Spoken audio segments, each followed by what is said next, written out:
There can be only one. I have come here to chew bubblegum and kick ass. And I'm all out of bubblegum. Go ahead.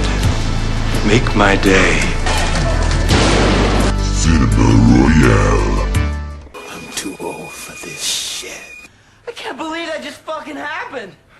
Groovy. Good evening, everyone, and welcome to Cinema Royale, where we chew bubblegum and talk about movies. I'm your host, Mike, and along with me are my awesome, esteemed film aficionados of the evening. First up, we got James Sullivan, also known as Hamitude. Tonight's broadcast is brought to you by Homemade Bumper Cars. Just take your 9-month-old baby, stick it in a giant popcorn bowl, and whiz her around the carpet. What? Is that all? Did you connect all that into a sentence? Is that supposed to have a connection? Yes, it did. What? Okay. And before I forget, we also have Matt Brunet, also known as Animat. What would you do if I stand in front of you? Would you stand out and walk out on me? Sorry, I just watched the Grammy special about the reunion of the Beatles, so it was an awesome sight to see. Ah, cool. I had a little bit of Beatles fever, so yeah, it was awesome to watch. And it's also funny to see Yoko Ono throughout the whole time. She seemed like freaking high as a kite. She would clap off rhythm, and she looks like she's dancing with the blue bananas in the sky. Oh my gosh. This episode is also brought to you by the Winter Olympics, the only time where I get to watch Blades of Glory, Cool Runnings, and Miracle at the same time. Ooh. All in the same evening. Yes, a marathon. Interesting. Anyways, this episode we're gonna Die Hard. That's right, it's all about the Die Hard franchise that has been brought upon us throughout the years for 25 years. Well, and before we dive too much into the subject of Die Hard, I think we have a few names to mention on the subject of death. Yeah. Yes. Crap. Yes, we should probably mention that. Mm-hmm. At least. Yeah. Philip Seymour Hoffman? Well, that was one too. Oh. Mm-hmm. Oh, wait. Yeah, Mike, do you want to start off? Yeah, it's... I totally went through this whole grieving period, and I was, accepting it, and I'm just trying to think back now. It's just making me cry, just thinking about it. So, what is it? Almost a month ago, a fellow critic, reviewer, video game aficionado, Justin Carmichael, also known as Jew Wario, died. He apparently was in his bathroom and he committed suicide. The reason we don't know why. Something that nobody expected. Yeah, it just came out of nowhere. It's like, what? That's not unlike him at all. He's like the happiest, happy-go-lucky guy you ever talk or seen. I mean, his videos are actually pretty darn good if you watch them. He's all happy and oh my gosh, it's like you get that happiness through the screen onto yourself and you feel happy after, everything. Yeah. I had my... And you also get the my humbleness grieving... and the friendliness. That's another thing to mention. Go ahead, James. Yeah, I also had my grieving period too. I never really watched the guy's videos that much, but whenever I did, he was always one of the most positive characters that you could find online. I liked his stuck in your head videos, getting everyone together and singing classic theme songs. those are always fun. But the main the main reason why it hit me, and even as a non-fan, was here was somebody who did something that years ago I was young and willing, younger and willing and trying to aspire to, and that's get recognized, create my own web show, get onto some website like that fellow and that guy with the glasses, and that that never happened. Although I am appreciative of the audience that I have, especially with that fellow in the coat. Justin was a guy who made that goal, which I never could, and I was always and so that I felt like that's something to have in common with somebody. That's where it hits home. So I guess rest in peace, Justin.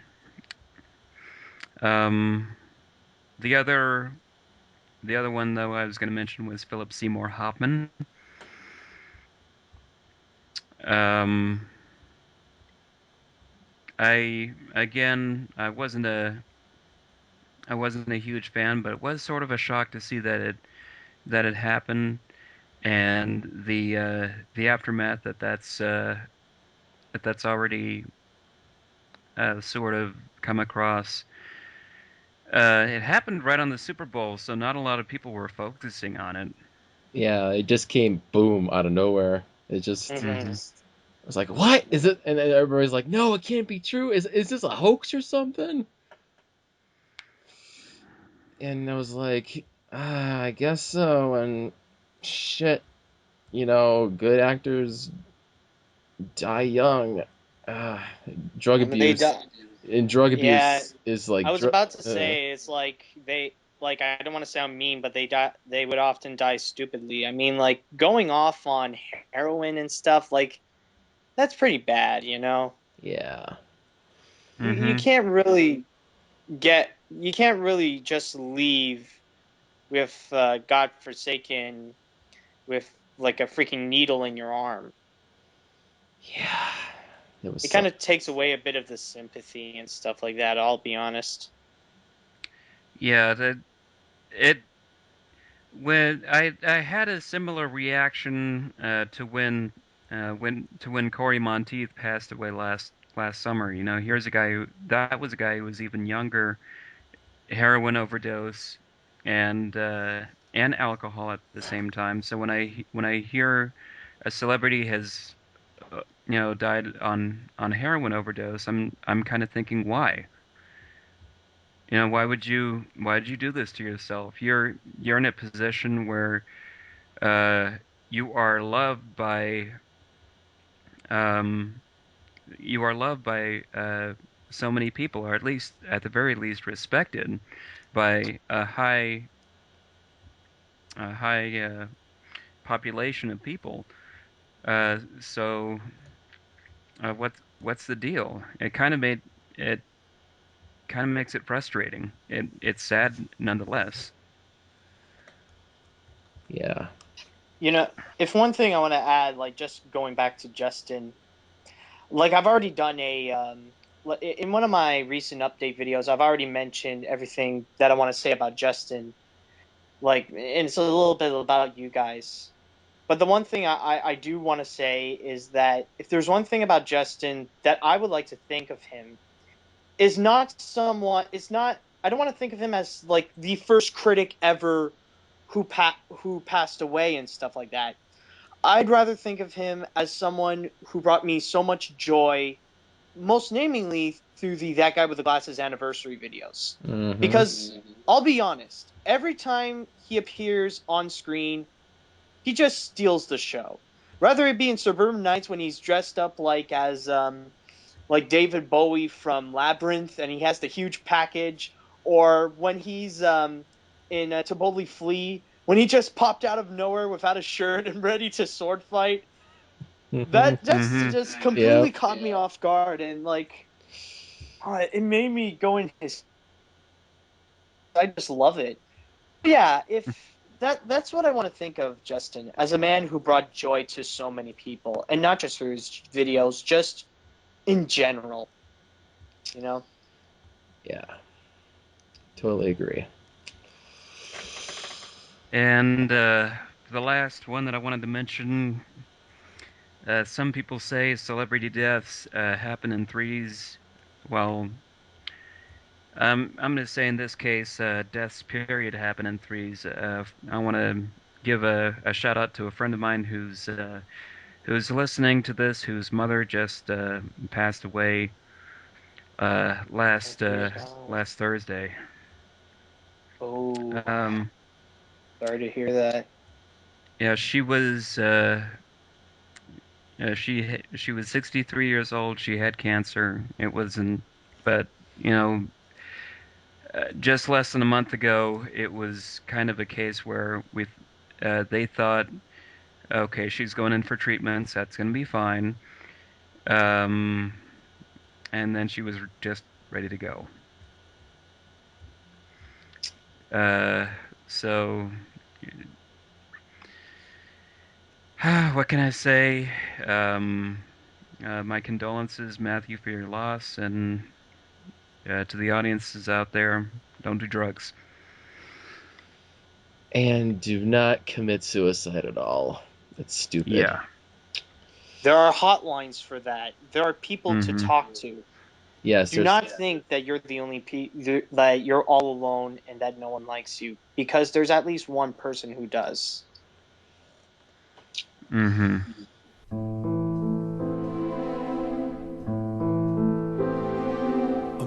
America, fuck yeah. Coming again to save the motherfucking day. Yeah, America, fuck yeah. Freedom is the only way. Yeah, terrorist, your game is through. 'Cause now you have to answer to America.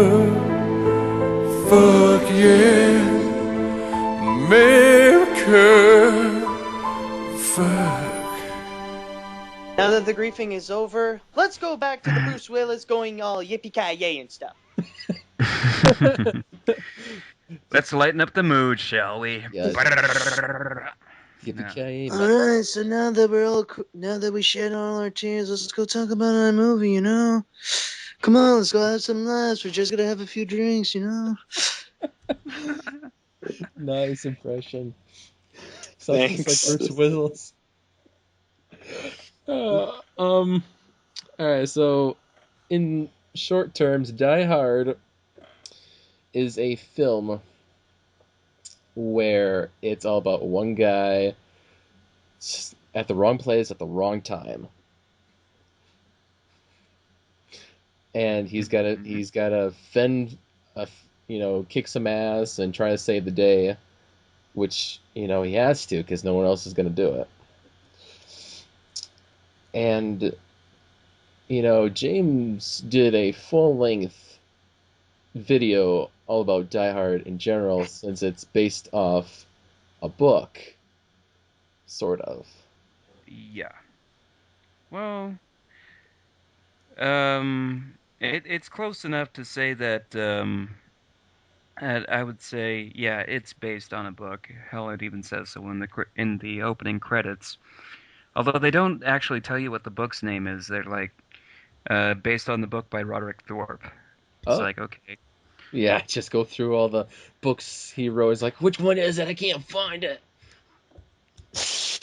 Read them It's all. I'm based on sure a he'd book. love it. It's based on a book. Here's a hint. It's by this guy. Mm-hmm. Yep.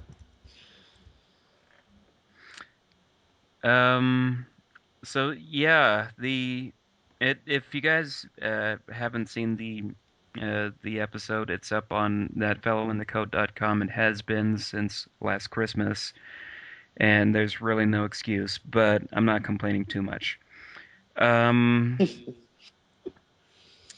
D- Die Hard, it is a film that I didn't really see actually until I was an adult. A lot of people saw it in their teens or even when they were kids, and I was one of the kids. I was one of the families who was always about the rating system and whatnot. And I first time I saw it, fell in love with it, and doing doing an entire episode on it, looking at it shot by shot, analyzing it in the process, it makes me appreciate the film even more, as always. Um, I like to see what they did with it. I like to see uh, the little nods here and there, and it is the way that they pulled it off in the film. It is almost a comedy as opposed to the book, which did take a much more uh, realistic and tragic turn. So yeah, that's all I have to say for now.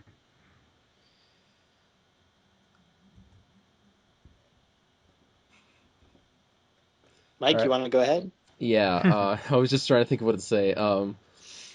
Yeah, this film was supposed to be a lot of things. I mean, originally Die Hard was supposed to be a sequel to Commando, which was starring Arnold Schwarzenegger, but he turned it down, and of course, at that time in '88, Bruce Willis was chosen to star in this film, and after that, his career went boom, straight in the air, because at the time of Die Hard, he was doing a show called Moonlighting, and he wasn't well known until after this movie. Um, Well, how about that? exactly. Mm-hmm. So thanks to Die Hard, Bruce Willis became a big hit star. Mm-hmm. Um, I've actually, yeah, I was adult when I first saw Die Hard. I haven't, I mean, I've probably seen clips of it over the years, not fully front to back. I, it was weird because one day I was shopping and I saw this box set. It was Die Hard 1 through 4. And I was like, you know what? Fuck it. I'm going to buy it and watch all 4. And I did, and I fell in love with the whole franchise. Yeah, That's how it happens. it does. It grabs you, and I was known as the Die Hard guy because I talk about it all the time. I mean, I talk about this and that and this and that, and I couldn't stop talking about it when I first saw it. I was like, oh my god, it's such a fucking awesome movie, man. Well, I'm sure when I get around to my Jack Ryan collection here, I'm gonna fall in love with that too. Yeah. Um, God, well, obviously Die Hard is set during Christmas, and it's been called the best Christmas movie of all time. Or one of the best Christmas movie of all time. And I do watch it during Christmas. I I I I mean, I just it doesn't have like a Christmas theme to it. It's just it takes place on Christmas, and I guess it's just a religious thing to do on Christmas. It's like, okay, I'm gonna watch Die Hard and Die Hard 2 back to back. I will admit, Something like like, that. since it is like set on Christmas, it is kind of a controversial issue regarding if it actually is a Christmas movie. It's set on Christmas. On one hand, yeah, it is based on that day, and you see a lot of decorations and a few Christmas songs here and there. Die Hard is actually a Christmas movie. Well, yeah, we'll see. It depends. I'll admit that was one of the being a kid, finding that out, it sort of turned me off from the idea. It's like, really? Uh, why have such a hardcore action Where's film Santa? take place on Christmas when things are supposed to be a holiday? Yeah, everything's supposed to be happy. And then I realized, you know, where have I been? Because in reality, worse things happen on Christmas. Uh, but after actually having seen after actually having seen the film, I came to the conclusion that it's got a very tongue-in-cheek attitude. There are actually people who celebrate die hardness, is what they call it. Yes, there's a fine line between if it's a Christmas movie or not. People say it's a Christmas movie because it's set on Christmas, but doesn't have the Christmas themes or values or what the fuck ever you think of when you think of Christmas movies. But people still watch it on Christmas, even though, despite that fact. Just so you know, a fun little fact for you: Alan Rickman, who plays Hans Gruber, that's his first film debut in Die Hard. It's like, holy shit, he does a really good job as Hans Gruber. He's like, wow, it's his first film debut. Holy shit. Well, absolutely. Yeah, but the funny thing is, if you look, he was, before that, he was doing all these, he was doing all these other jobs. He was working his way up the acting ladder, but at the same time, um, he was doing office jobs before that, and also when he was much younger, when he was in his 20s, he was a he was a model. A Okay. model. But Oh, just the imagine. yeah, Just imagine that. yeah. If you watch if you did see the Nothing Lasts Forever episode that I did, I used pictures of young Alan Rickman in there, and he's dressed up in a leather, uh, yeah, dressed up in leather jacket and whatnot, looking Don't all you wish totted your out, you know. girlfriend was hot like me? Don't you wish your girlfriend was like me, Mr. Potter? Um,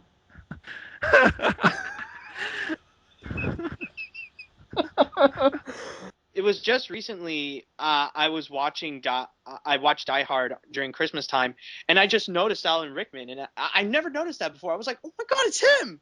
And like I was checking his IMDb, and it's like, "Oh my god!" Like it was my big surprise. So like, everything surprises you. Every little Well, thing on this podcast, you're like, oh my god, I didn't know Alan Rickman was in this. Oh, I didn't know he was in well, this that was movie. before. Not I'm sorry. It's just.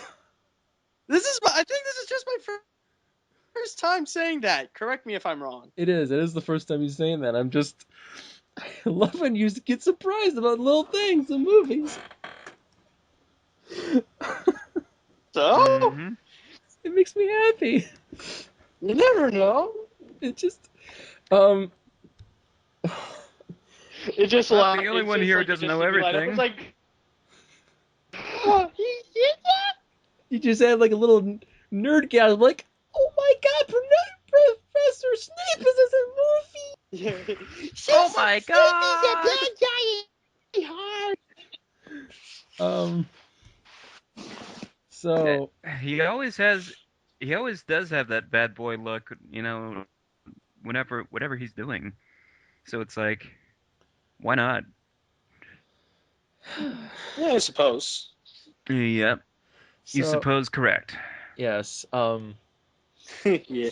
another thing you might notice in this film is, besides, what's his name? I can never know what his name is, but he's the guy known from Family Matters. He plays Alan in the movie. He's a black cop.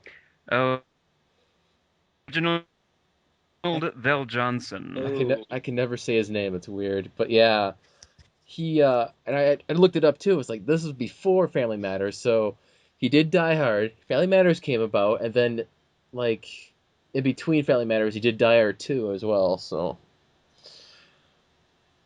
he always wants his. Which would explain why his appearance in Die Hard 2 was a lot less involved, probably. Yeah, probably. It could be. Trying to. Excuse me. I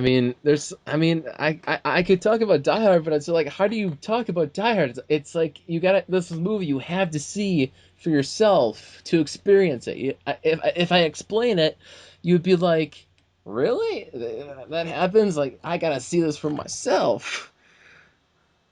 It just so much happens in so little time. Yeah, okay, well.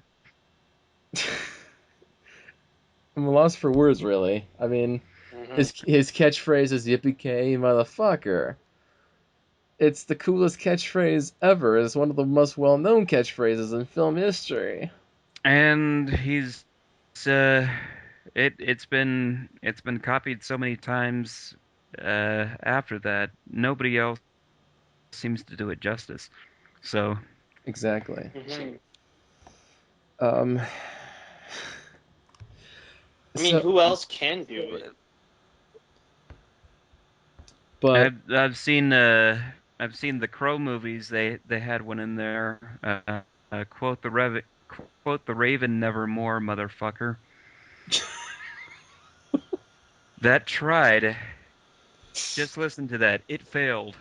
I mean, well, of course, think about it. There was a lot of casting choices for John McClane besides, Arnold Schwarzenegger for Commando. I mean, think about, like, for example, let's see, Richard Gere was supposed to consider for the role.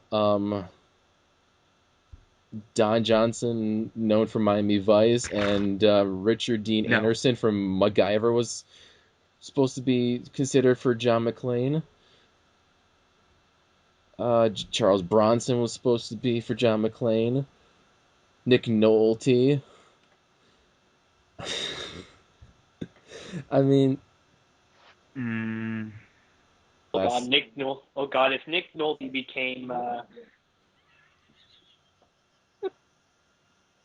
yeah, I just imagine Nick Nolte as John McClane.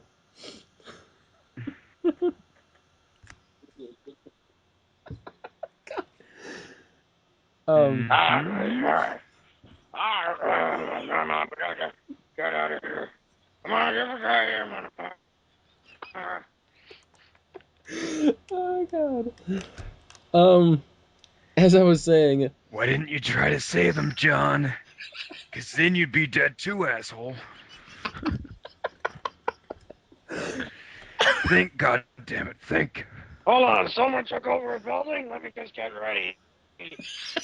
Alright. so Die Hard became successful, and a sequel was produced known as Die Hard 2: Die Harder. And this also is one of my based, favorite titles Mhm. for a sequel. yeah, Die Hard 2: Die Harder. Die Harder was the tagline. But yeah, this is also based on a novel. Actually, a totally different novel, not a Yes. novel by Roger Thorpe. It's a different novel whatsoever by Walter Wagner. Also, it's called 58 Minutes. And Die Hard 2 takes place at an airport slash airplane. And John McClane's taking care of some business at an airport and trying to save again in Washington, D.C. on Christmas Eve. And, God, They just won't leave him alone. no, he's always at the wrong place at the wrong time. What is Yeah. with him? He always gets Otherwise, they himself wouldn't have in a movie. trouble. That's all. It's like you can make it a. You could just Mhm. write it a bit into like part action, part sitcom. Whoops! Looks like I'm in trouble again. Wah, wah, wah. Die Hard will be right back. After these messages, I can imagine that.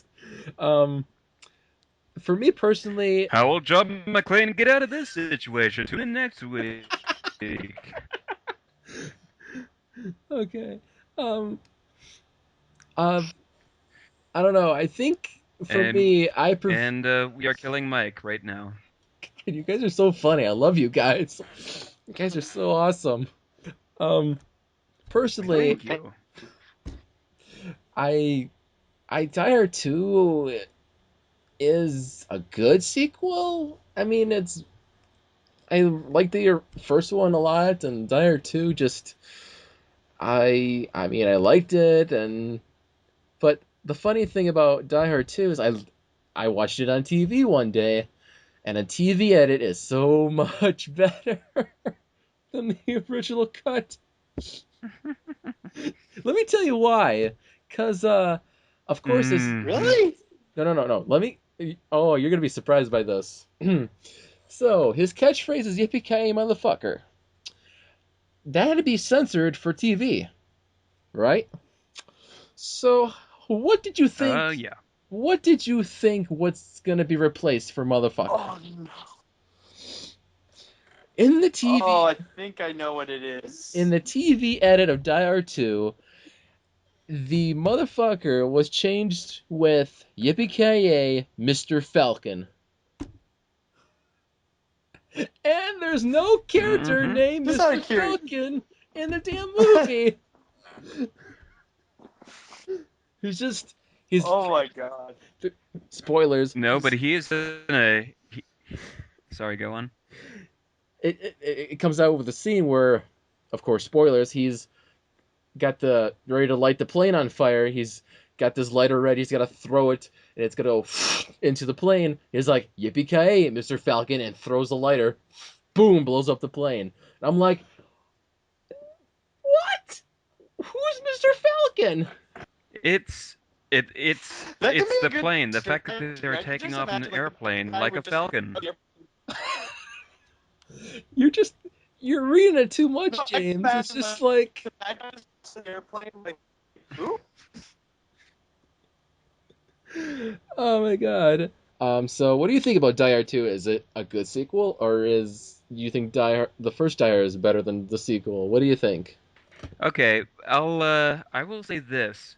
My initial first time I saw Die 2, I actually saw that I saw bits and pieces of that the TV edit much uh long before I ever saw the first Die Hard.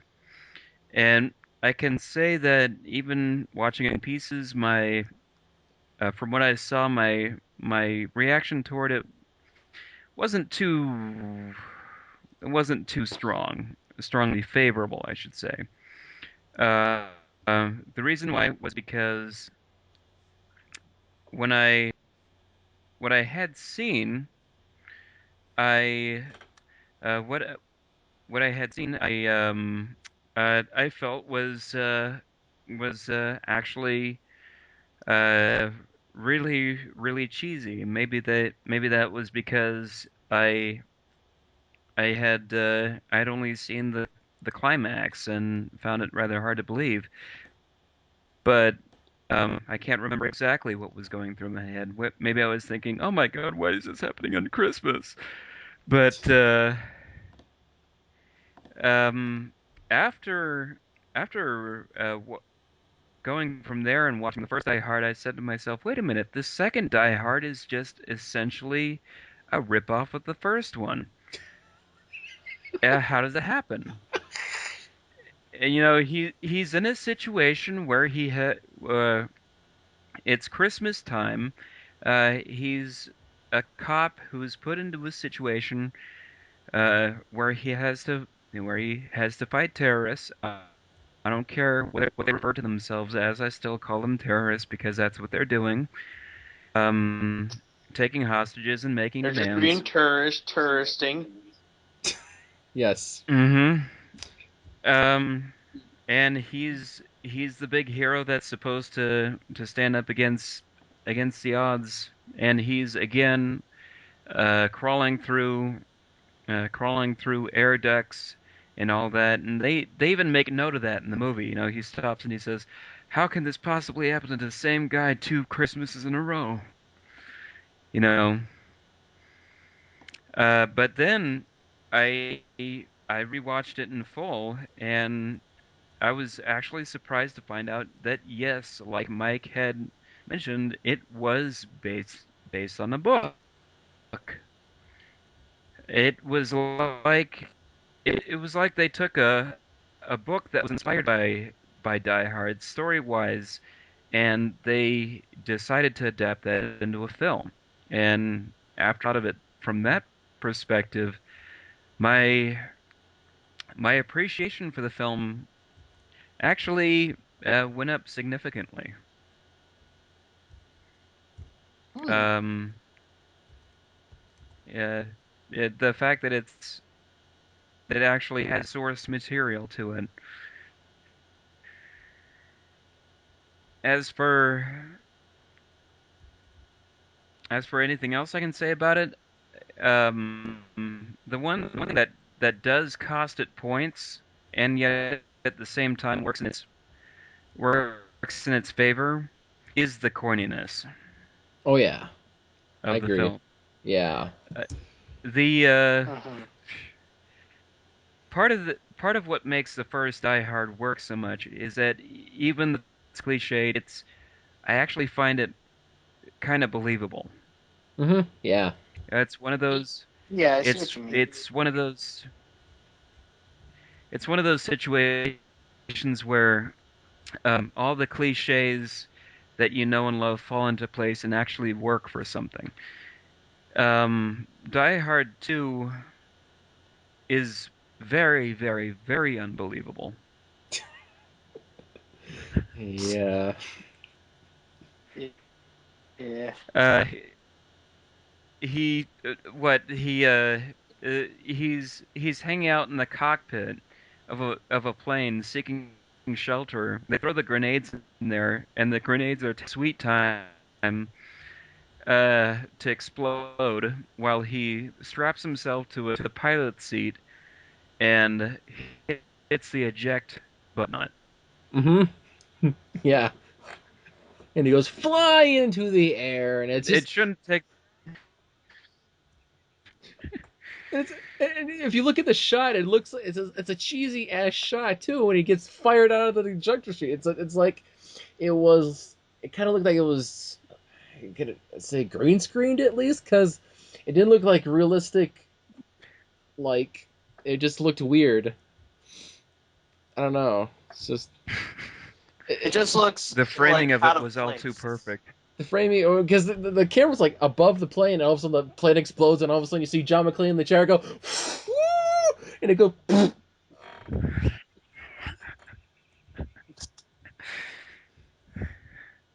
Wouldn't you like that to be the ride at Universal Studios? Die Hard, the ride. Oh god, that would be awesome. Get ejected out of the plane. Everyone, That's it. Let's go again. yeah. Boom. I waited 5 hours in line for this. Um. Keep your seat. Remember to stay in the vehicle at all times. And don't forget your small children and small packages. They're good. You can put them in the compartment right in front of you. They won't get lost in the explosion, don't worry. um. Don't worry, the terrorists won't take them. Not under my watch. As you were saying, James, I sorry to cut you off there for a sec. So Hmm. sorry. Oh, that's fine. But but yeah, the corniness doesn't stop there. It continues. There's yeah, right scenarios all throughout the film. You know, you have to stop the movie and say, yeah, right. Exactly. Um, one time, the part where he goes into the security station at the airport with the automatic rifle, and to prove that it's loaded with blanks, he decides to fire it at the head security guy. And I'm thinking, you would be dead if you did that. You would be so dead. Right afterward, you even see every other guard's got their gun pointed at them. Like, how come they did not fire? Exactly. I don't. But the biggest yeah right, the entire climax of the film is a yeah right. It's 50 minutes worth of yeah right. John McClane fighting guys on the wing of the plane. This whole situation could have been avoided if the bad guy decided to take off in the plane, even while he was riding on the wing. You know that, right? Or I think so. That would make more Yeah. sense. Wow. What is your opinion on Die Hard 2? I heard too. Yes. I've already mentioned it. I've already mentioned that like it's been a little too long since I've seen it, so like I can't really say Okay. honestly. I remember the airplane scenes and stuff like that, but All it's right. been a while, All right. honestly. All right. Thanks for the honesty. Then I can go to the next little tidbit. You're gonna love this, guys. So, in between Die Hard 2 and Die Hard 3, there was a movie made by National Lampoon called Loaded Weapon 1. Go on. It was a spoof of the first three Lethal Weapon movies, as well as Basic Instinct, Die Hard, Dirty Harry, Rambo, The Silence of the Lambs, Wayne's World, and 48 Hours. It featured Emilio Estevez and Samuel L. Jackson, as well as William Shatner, Tim Curry, John Lovitz, and etc. In this film, actually, it's a really good spoof film. There's a cameo by Bruce Willis, and he plays the role of John McClane. Really? And here's Like, what why. does he do? What Oh, did he do? what? So Willis did a cameo for this film as McClane as a personal favor to his brother David Willis, who was the producer of the film. Hmm. So in the cameo, he spoofs the fact that he only worked in LA as he actually lives in New York. So Ah. so the scene is the bad guy sent a helicopter to kill the one of the guys, and the helicopter mistakenly finds the wrong house. So McClane's living in this motorhome, and he's getting shot at, and at the end he waves his white flag. He's like, "What are you doing? This is not. What are you doing?" And the helicopter's like, "Is this the address?" And he's like, "No, no, it's 2 blocks up further." Oh my god! It's pretty funny. It's a good cameo. Wow. It is. And the funny thing is that because Samuel L. Jackson pairs up with Bruce Willis in the sequel known as Die Hard with a Vengeance, the third film, 2 years later. It's kind of ironic that they both appear Mm. in the same film ish. But Die Hard with a Vengeance came out in 1995, and it featured John McTiernan again as director from the first film to direct this film. And this movie is not based on a book, but it's actually based on a spec Hmm. script called Simon Says. And apparently, John McTiernan says that this is the true sequel to Die Hard. Like, I guess he wasn't pleased with Die Hard 2, so this is like a direct sequel to Die Hard. That's what I think, at least. I might interpret it wrong, but I just remember somewhere he said, or I read somewhere, it's like this is like a direct sequel to Die Hard in a way. It has the reference to Die Hard. Personally, I adore this film. Die Hard with a Vengeance is like amazing. I love Die Hard with a Vengeance. I think the chemistry between Bruce Willis and Samuel L. Jackson is pure gold. And of course, the villain played by Jeremy Irons. Sorry, it escaped me for a while. Jeremy Irons plays Simon. And have you guys even seen Die Hard with a Vengeance? Like, I When you mentioned have. I Samuel saw it Jackson, actually. I just suddenly remembered. Oh yeah. because I just wanted to make sure I didn't want to spoil anything about the movie, because this film has this major oh my gosh moment in the film. It's like, really? There's this one scene, and this is why it's a direct follow up to Die Hard, because it's got a connection and even uses like footage from the first film. Um, Hmm? so the villain, it's Simon. He plays this game of Simon Says with John McClane and Samuel L. Jackson's character Zeus, and it's actually like revenge for his brother, and his brother is Hans Gruber from the first film. So there's a direct bloodline Oh, between Simon brilliant. Gruber and Hans Gruber. And when I first saw that, I was like, "Are Makes you sense. Yep. serious?" It blew my mind. Yep. Well, here's one thing that I notice about the Die Hard films at this point. The and this was a trend that was later actually quite well acknowledged.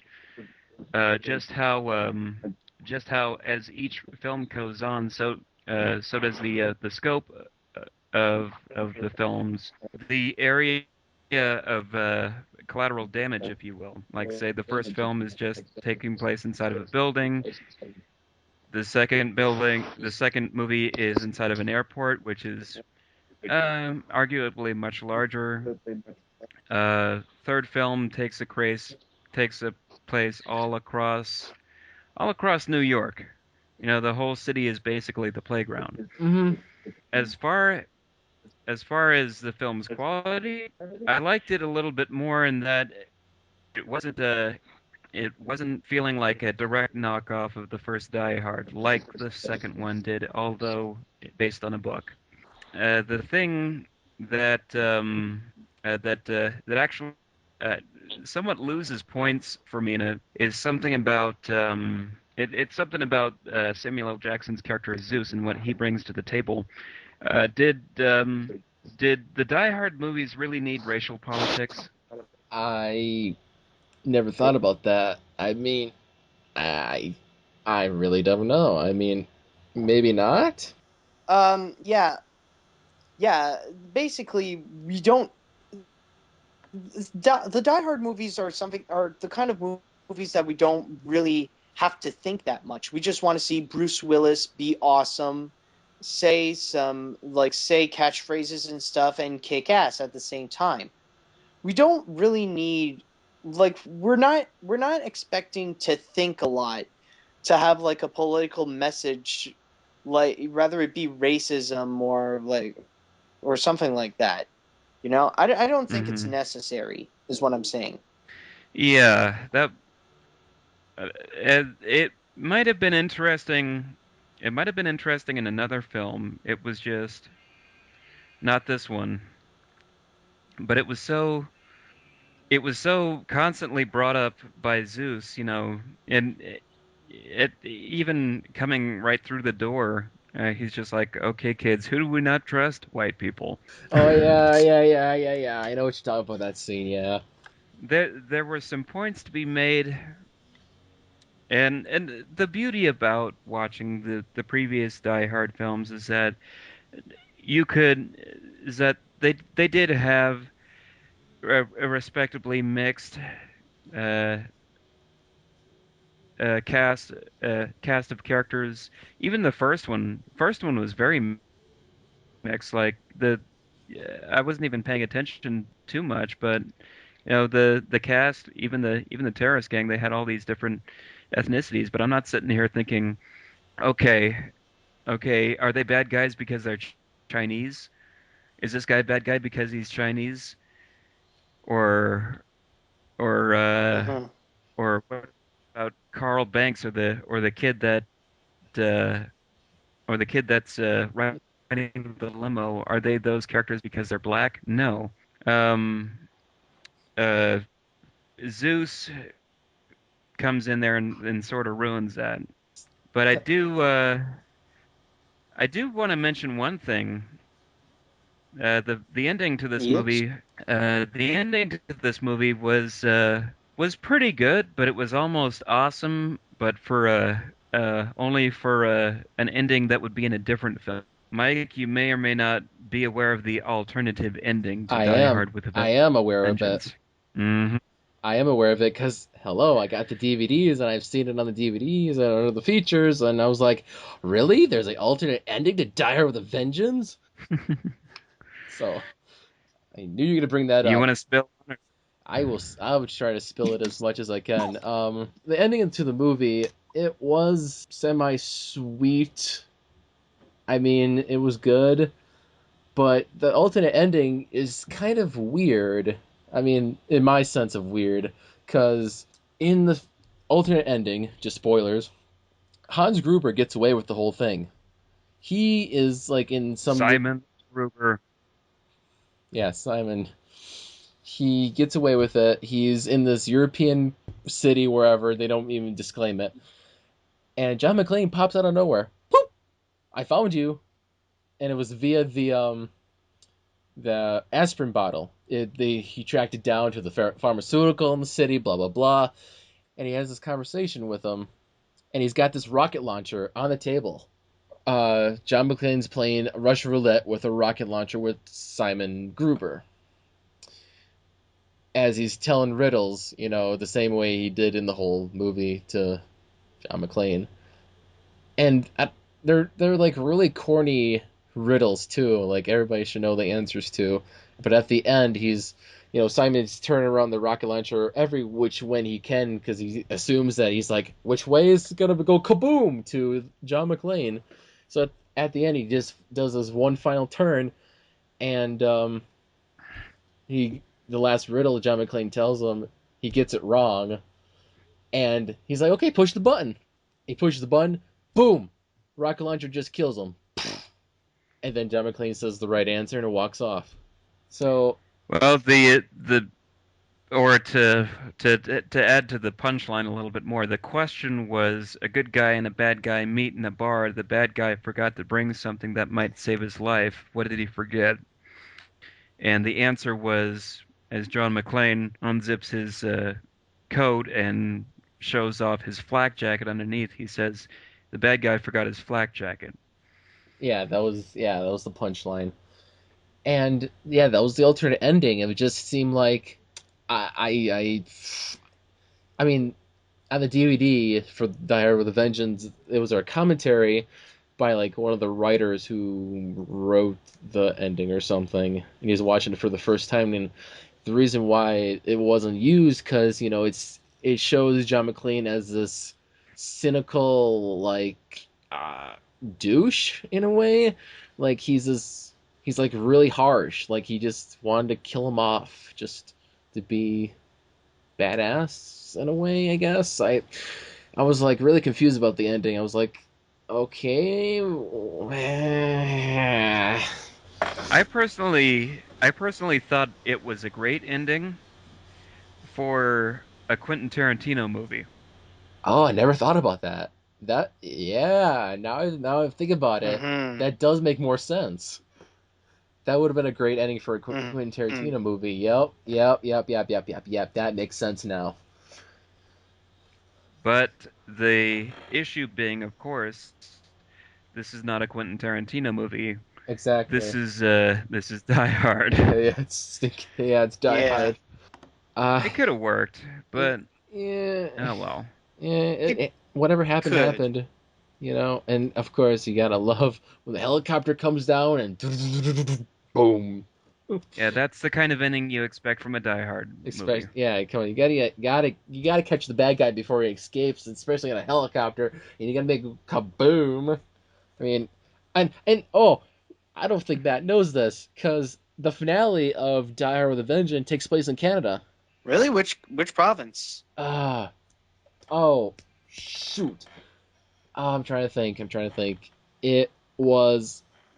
Is it like Vancouver, Ontario? I think it has. I think it was Toronto, I believe. I'm guessing it because uh, McLean finds Gruber at this like hotel because he tracked down the bottle of aspirin he wanted, and it was located to this hotel in Toronto, and it all takes place within that parking lot. Ah, Yeah, it was like, wait a minute, and it was a kind of clever plan for Gruber because he took all the gold and he just melted it down and made Statue of Liberty statues out of it, and they wanted to take it from New York to Canada for a clean sweep without being recognized for the border.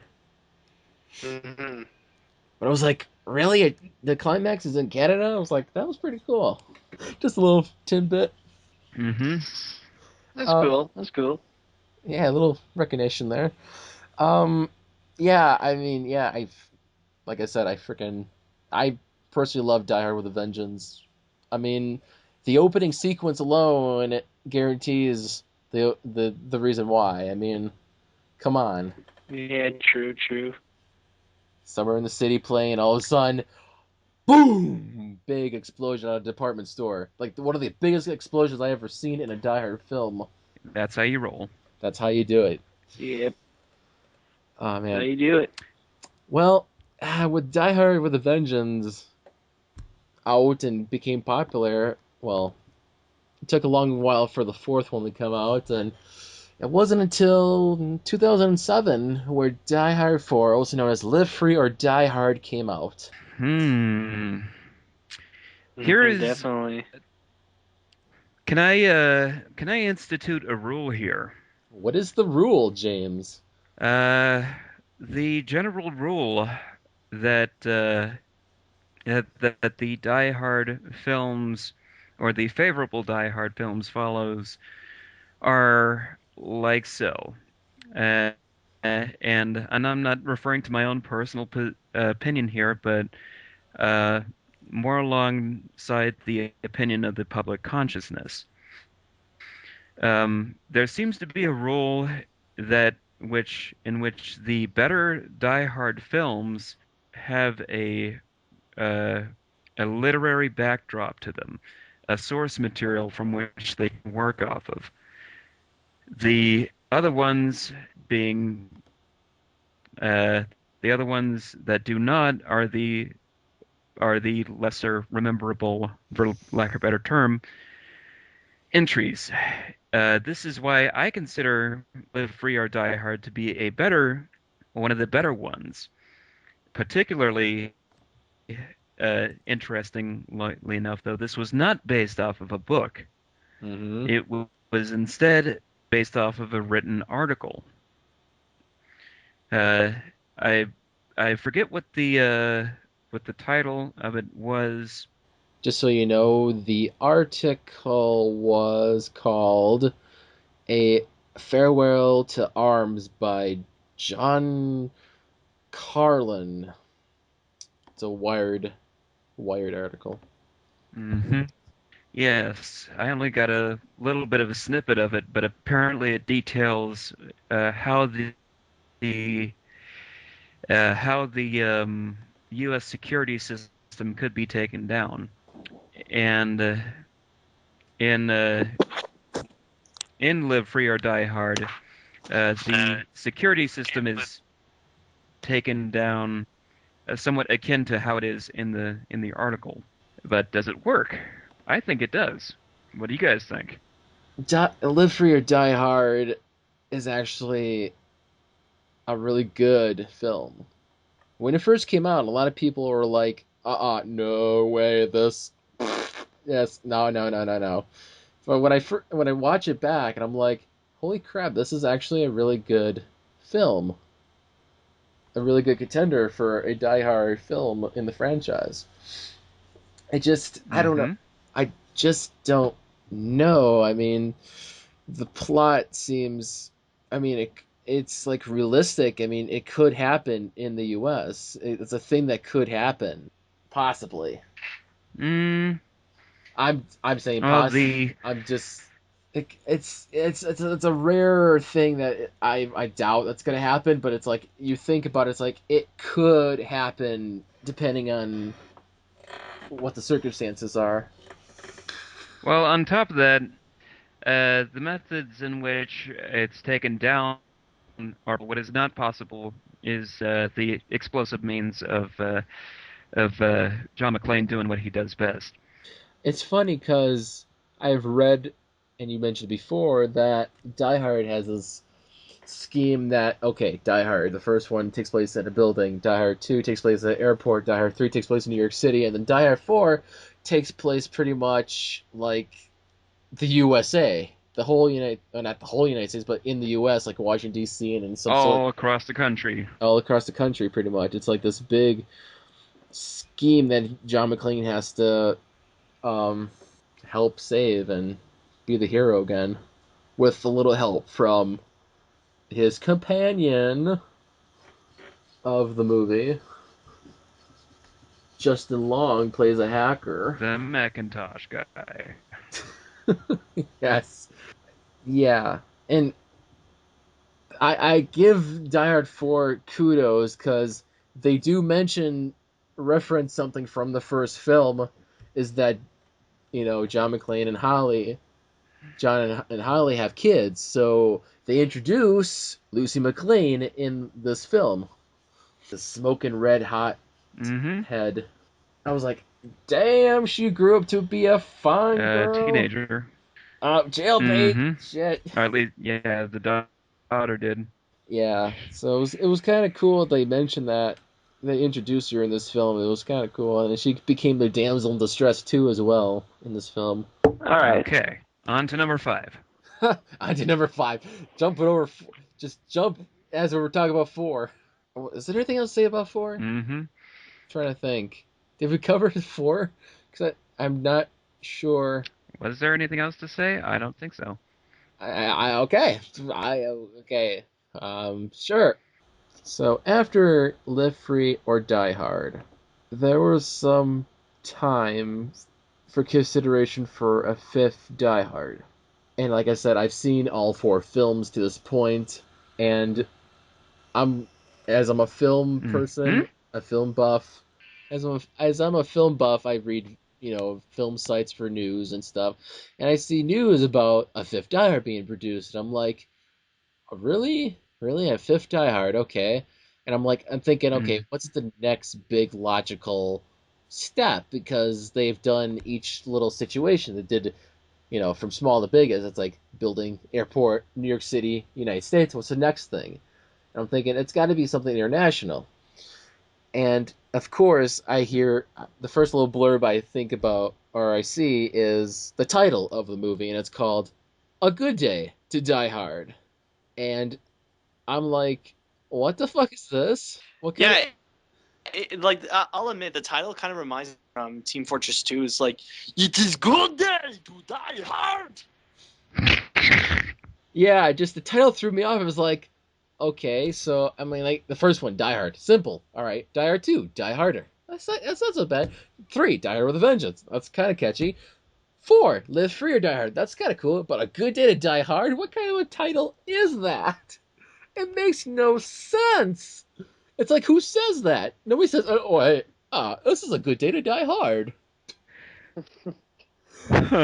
So, I think they could have just stuck with they could have just stuck with like Die Hard 5, Die Harder.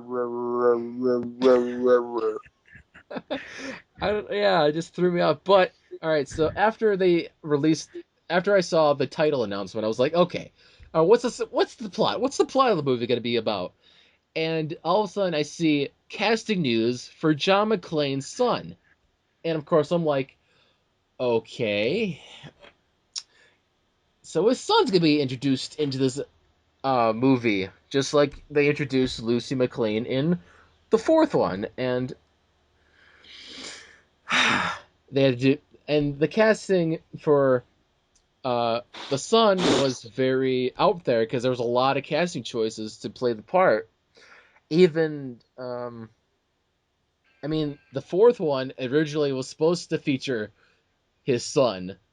You know, the hacker played by Justin Long, the Macintosh guy, was supposedly to be his son, but apparently they rewrote it as not being that case.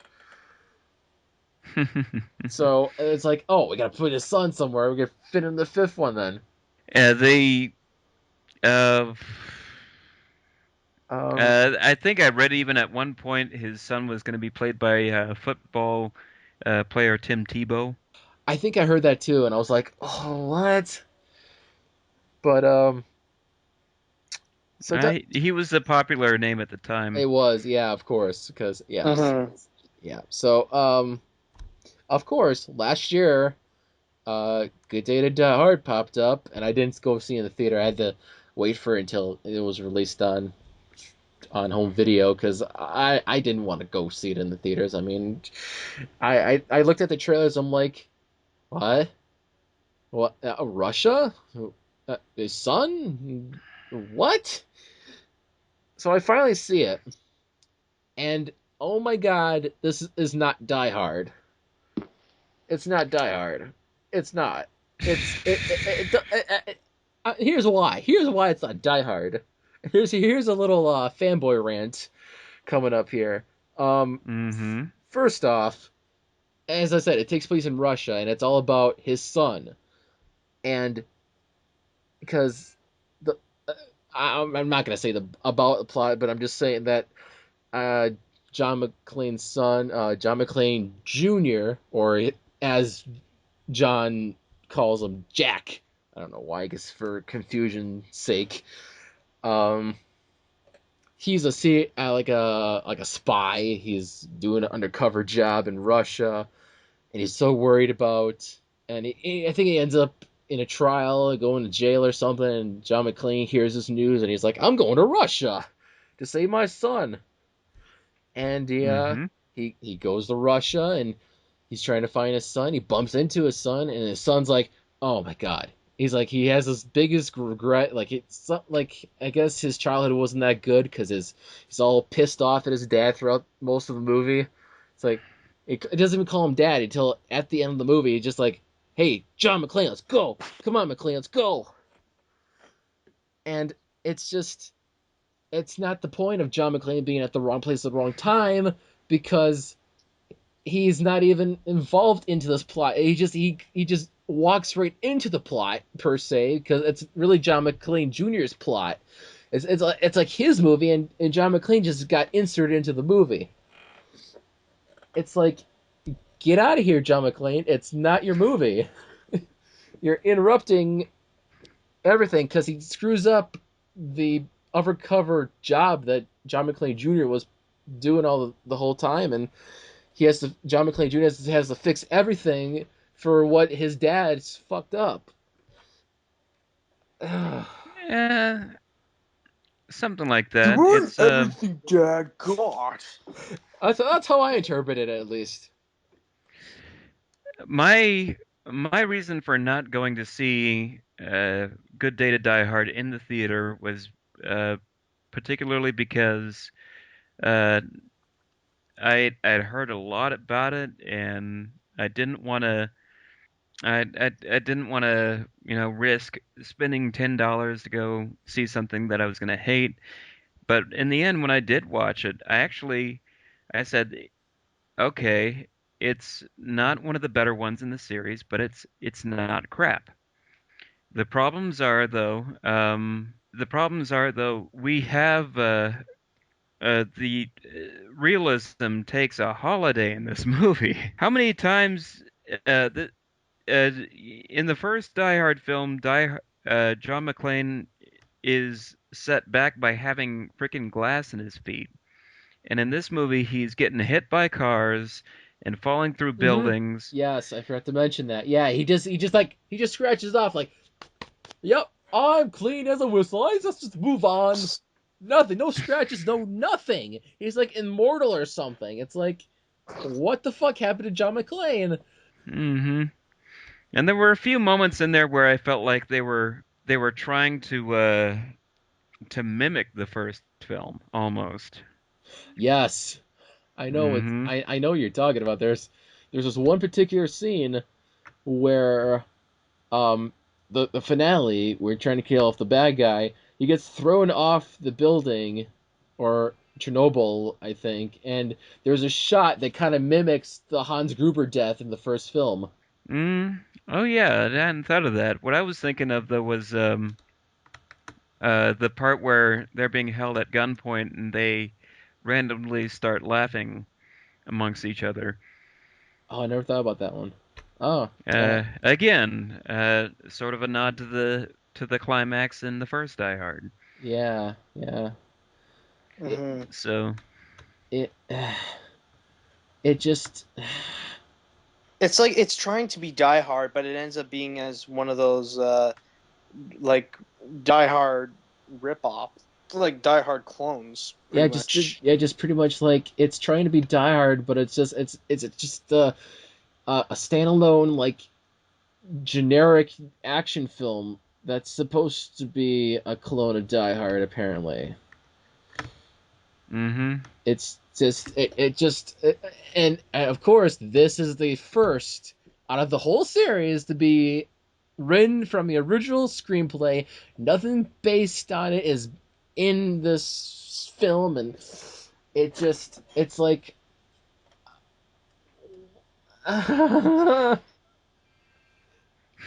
You really hated it that badly? yeah, I hated it so bad. I I guess as a Die Hard film, it sucks, you it know. it just as a Die Hard film, it sucks. And as an action film, sure, I enjoyed the action bits out of it. I mean, the bickering between father and son were kind of annoying at one point, and the villains were uh, not memorable in my opinion. Just think of them as like John McClark or Yeah. something like that. And the funniest godforsaken line. I mean, it's a funny haha, but it's like funny, like really, that's in the movie.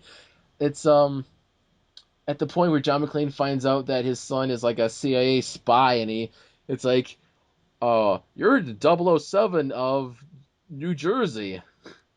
I'm like, what? Right? I'm like, what the hell is going on here? Yes, I hated it. I freaking hate it with a passion. Yeah, yeah, if it were a 007 movie, trust me, the villains would be memorable. Yes, exactly. Hmm. um, Even at his worst, James Bond had memorable villains. yes, yes, and This movie had stock Russian villains. yes, they're stock. They're stock. I would say that. And of course, Die Hard did have memorable villains. I mean, well, Die Hard 2, really, I couldn't even vaguely remember the villain in that one, so that was very not memorable for me. But 1, 3, and 4 had really good villains, in my opinion. Yeah, it's just an action movie. Yeah, it's just like, oh, here, it's an action movie. Check it out, guys. Okay. Uh, Like if you want to have a good time with it, just watch it. Think of it as like that's not John McClane. That's like John McClark or something like that. so as I mentioned earlier many times, is that each Die Hard film gets bigger and bigger and bigger and bigger because that's what apparently it's supposed to be about. I mean, so what's after Die Hard 5? I mean, what goes beyond international? Like, I mean, Russia. I mean, where do you think it will go next? I mean, I got it. They're gonna take the Mario route. Die Hard Galaxy. Yeah, in space. Yeah, I thought about it. I was like, the only logical place to do it is have Die Hard 6, the last one in the franchise, be in space, and he has to fight off aliens threatening Earth. Actually, I just realized that already exists. That's called Armageddon. Oh, yeah, if you're thinking about that, yeah. So apparently there's a sixth one in pre-production phase. And what are the rumors? Well, the working title is Die Hardest.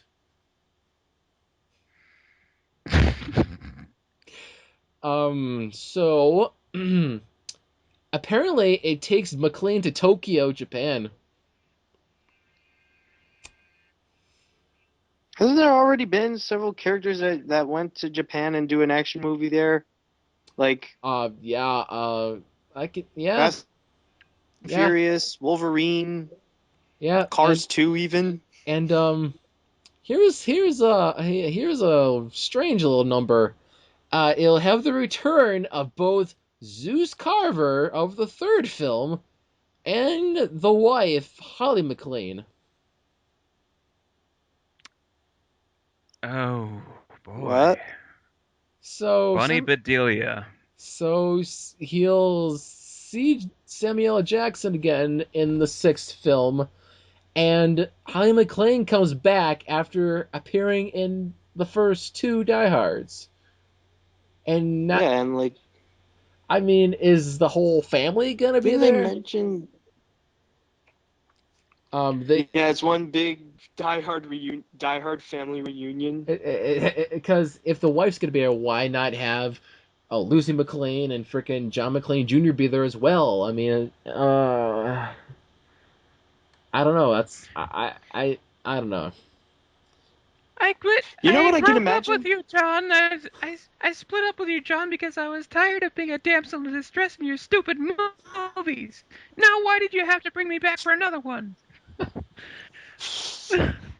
No, you know what they're gonna do? They're gonna do like They're gonna do like The Incredibles.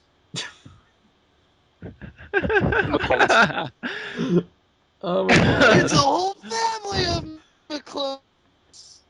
Oh, this is just too good.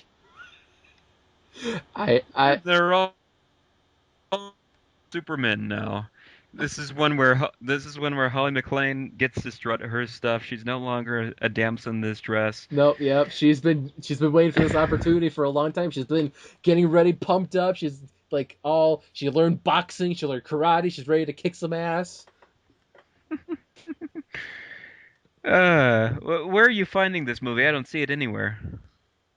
So where I don't think it's on IMDb yet, but hold on, give me a sec here. I found a title on IMDb called Die Hard Dracula. What? What? It's got 2 out of 10 stars, and it's supposed to be a horror comedy. Okay. What are you looking at? Because, what better matchup should we have with frickin' John McClane with frickin' Dracula? John McClane goes to Transylvania and goes against Dracula. Oh, and he's played by Christopher Lee. Yes, it's the Christopher Lee Dracula. Oh God. God. The thing is, with the Die Hard Dracula, it was originally supposed to be a Castlevania movie, but apparently they changed it around so we have John McClane fighting against Dracula. Oh yeah, it was supposed to be Castlevania at the movie, right? No. No, I'm being sarcastic, Matt. Oh. Jeez. I was joking.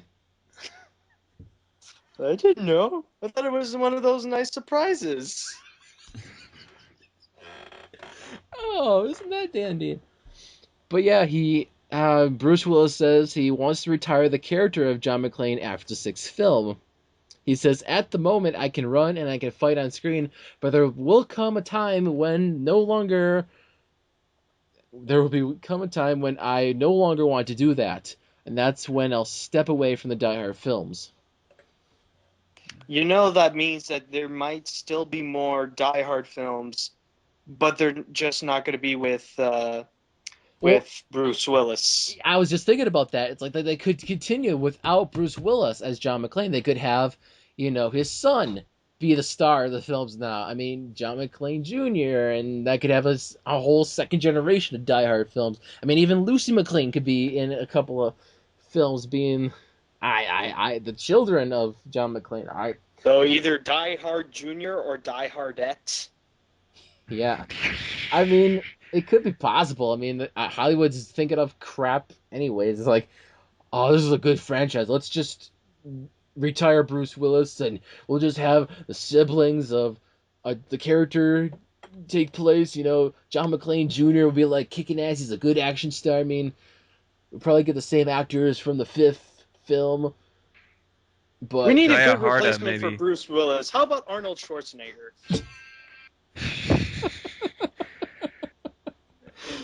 There's no difference, right?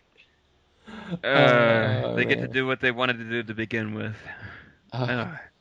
Oh no, wait. If they wanted to do what they wanted to do to begin with, they would just bring Frank Sinatra back from the grave. Oh. yes. Oh, Jesus. I get it.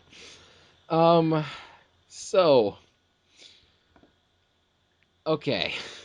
That is the Die Hard franchise. I mean, for me personally, if I was going to rank them, my top 3 would personally be 3, 1, 4. But do you have to take my word for it? Mine 1, 4, then 2. Wow, me would be crap, I need to think. Like 1, 3, 2, and 4. Okay, nice.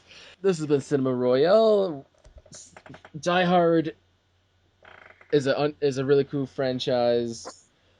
Next time is a follow-up episode to this episode. We're going to be talking about the clones of Die Hard that takes the elements of Die Hard and, taking a place in a different spectrum, like, Die Hard on a boat, Die Hard on a bus, Die Hard in a mall, and etc. We'll cover all of that in the Die Hard Clones episode next time. With that, I'm Mike, the host of Cinema Royale, saying goodbye, good night, and watch Die Hard. Ciao for now, y'all. Remember when we first met John McClane?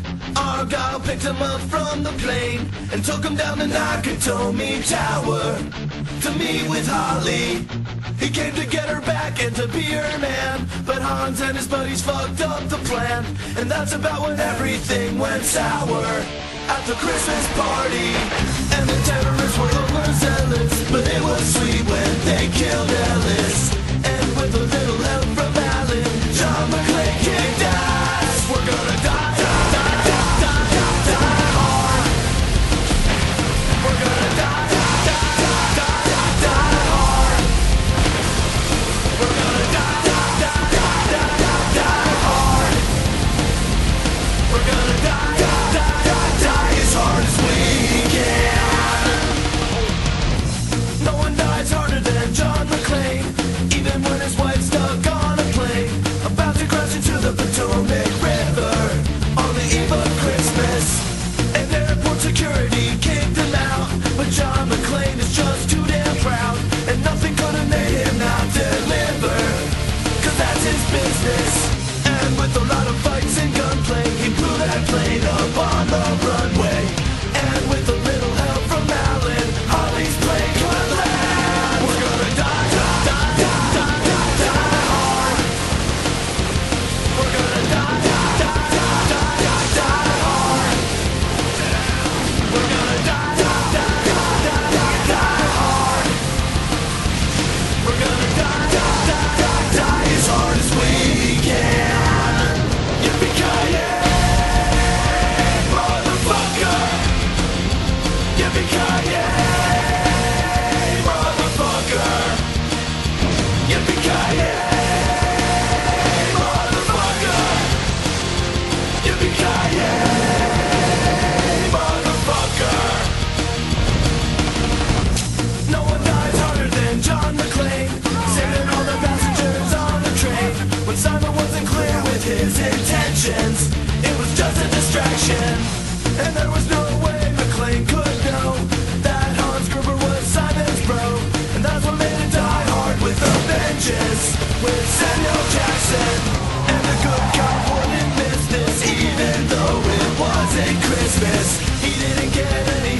a choice and the choice is plain.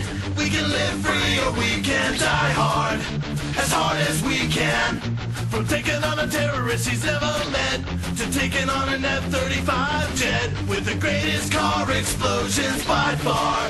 They sure look sweet, man, and we know what the basic gist is. There ain't no Allen and it's not Christmas. We don't know, but we're pretty sure that John McClane kicks ass. We're gonna die, die, die, die, die, die, die hard.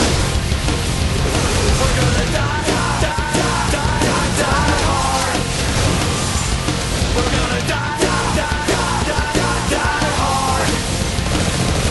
We're gonna die, die, die, die, die as hard as we can. Yippee-ki-yay, motherfucker. Yippee-ki-yay, motherfucker. Yippee-ki-yay, motherfucker. Yippee-ki-yay, motherfucker. Go to the coast, we get together, have a few laughs. Speaking of checking out for the next episode, funny story happened today. Do tell. So today was a party featuring my niece and her friends. It was a taco party. We had a taco bar. We made cookies, blah blah blah. And so they were in my room playing around. They look at my dartboard because they play with my dartboard a lot, and they start ripping off the topics off the dartboard. Oh crap! So there's no topics on the dartboard. They crumble up the topics, and I couldn't even salvage it. I'm like, I couldn't even stop them. I tried to, but I was like, you know what? Fuck it. Fuck it. I'm trying to be a wannabe with the dartboard because I didn't want to be like Paul anymore.